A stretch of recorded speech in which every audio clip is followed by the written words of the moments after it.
State Representative Ryan Aument, and we're here at LaTorte Elementary School in Washington Borough in the heart of the 41st Legislative District. And I'm here joined by Representative Bryan Cutler.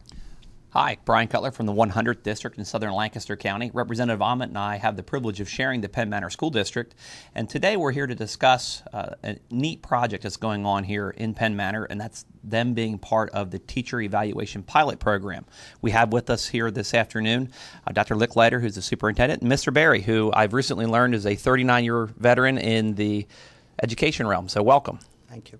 I guess it probably would be best to start out.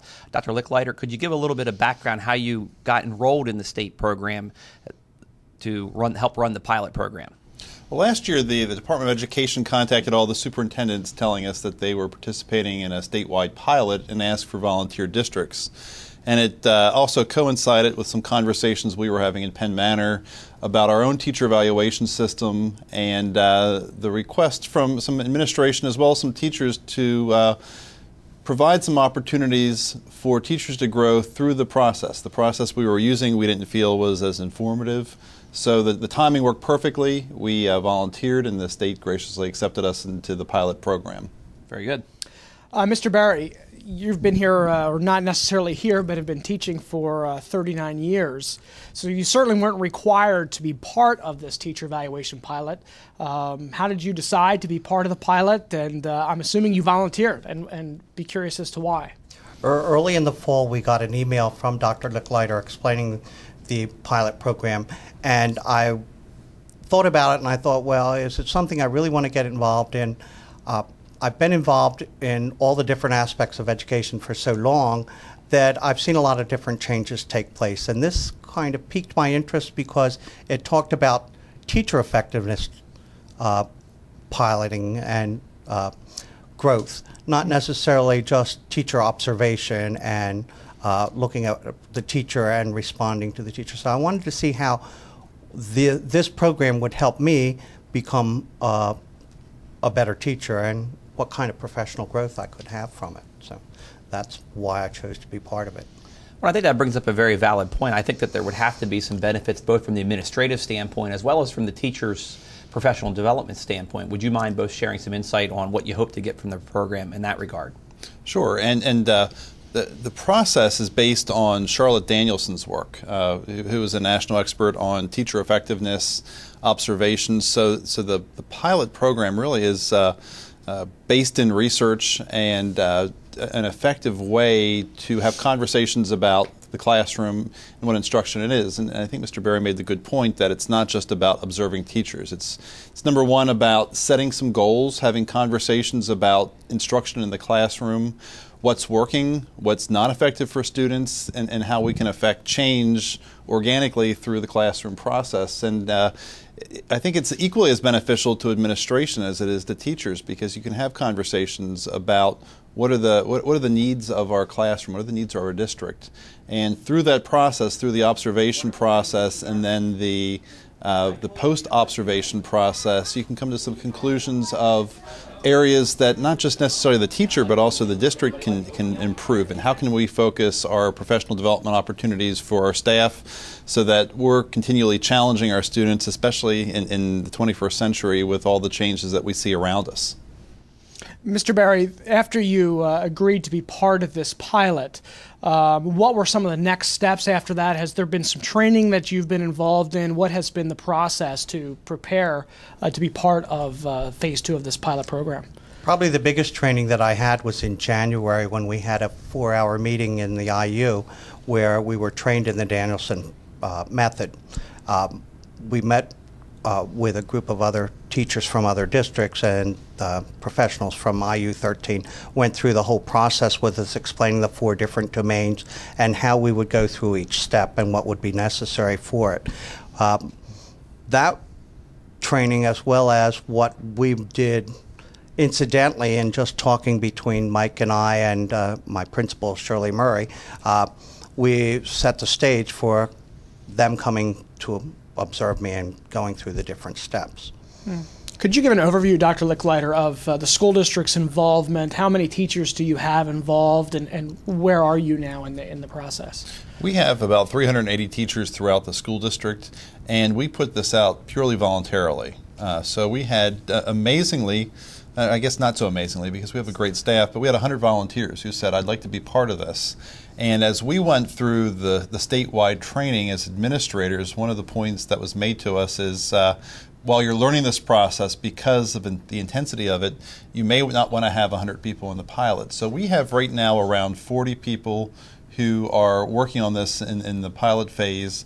And Mr. Berry was one of the observations that I was privileged to take part in just a few weeks ago. So as part of that, we did a pre-conference. We talked about his objectives for the lesson, and Mr. Berry can talk a little bit more about the lesson.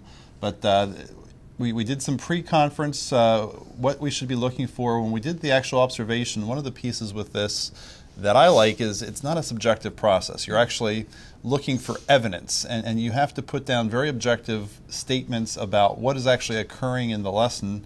Then as a result, you have a post-conference where you discuss the different elements of the lesson and then pick out some places where the teacher, in this case Mr. Berry, wanted to do some professional growth. So you pick out a goal and then you do some follow-up short-term walk-through observations on a much shorter basis, looking for those specific goals so that you have continued conversation as an administrator and as a professional teacher on how we're progressing and improving it. And with Mr. Berry, who's a 39-year veteran and a very well-respected person in this community, I think it speaks of our teaching staff that Mr. Berry said, there's places that I can grow after 39 years. And that really is what the process is about, making sure we're improving teaching for our children. In regards to the pre and the post conference, as well as your participation in the program, what are you hoping to get out of it, as well as any feedback that you may have already gotten? My biggest wish was suggestions for professional growth, because when you're in the classroom, you're pretty much in an island, and the children love whatever you do because you're the teacher. But you need to have outside feedback.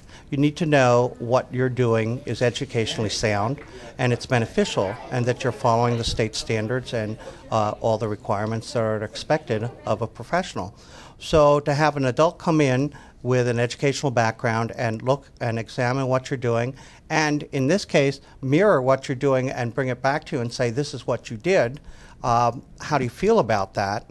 For me, that was tremendously helpful, because I could look at what I did and what I said and say, I'm happy with that, I'm not happy with that, and where do I go from here? Now, the where do I go from here was a post-conference where we looked at the different rubrics in going through the post-conference, and we pinpointed a weakness in organizational strategies, which I know is a weakness of mine, but also another pinpoint was on the academic side, where we want to use the assessments results of what we did in the classroom and how to use that to change my instruction, which is gave me an opportunity to walk away with an academic goal also. So I have those two areas to work on, and they're always in the back of my mind now, which they weren't before.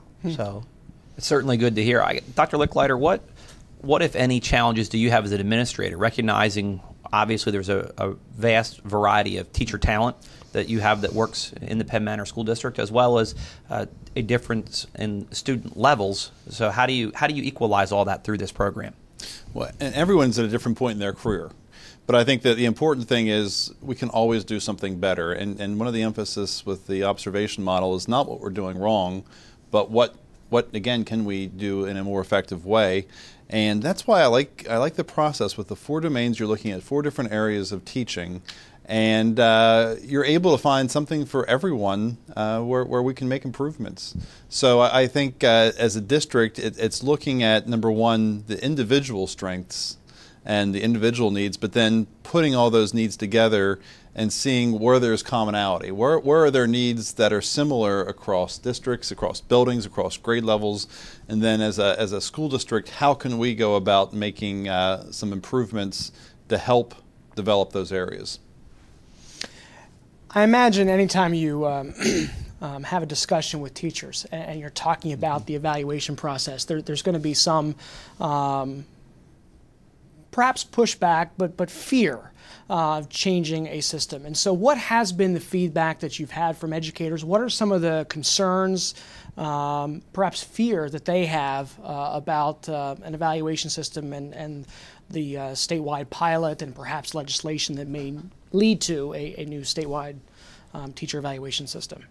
With the statewide evaluation system, I think if you look at it in two different parts, the part that we're dealing with the pilot is really on the observation evaluation method and how to improve the instruction in the classroom. And the statewide legislation is looking at two different parts, 50% being the observation, 50% being the multiple measures.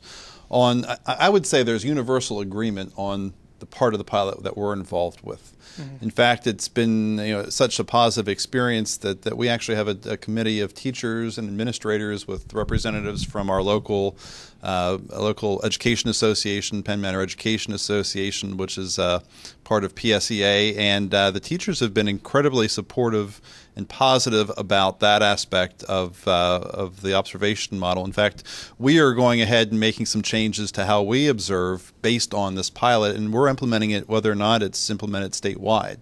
So that part, I would say, you'll find universal agreement. Really, the part of the debate is on the other method. How do you use assessment scores to also form part of that observation? And there I would say there's more question just because of the nature of standardized testing to begin with. And I would have to piggyback on that. I would think that from what I've heard of the people who have participated in the teacher observation part, they're all very supportive of it. The trepidation is, how are we going to use this other 50%? Right. And how is that going to be used in order to evaluate the teachers and evaluate the system? So we need to look at that. We need to look at that carefully and educate people about it. And the big issue, I think, with the pilot was education.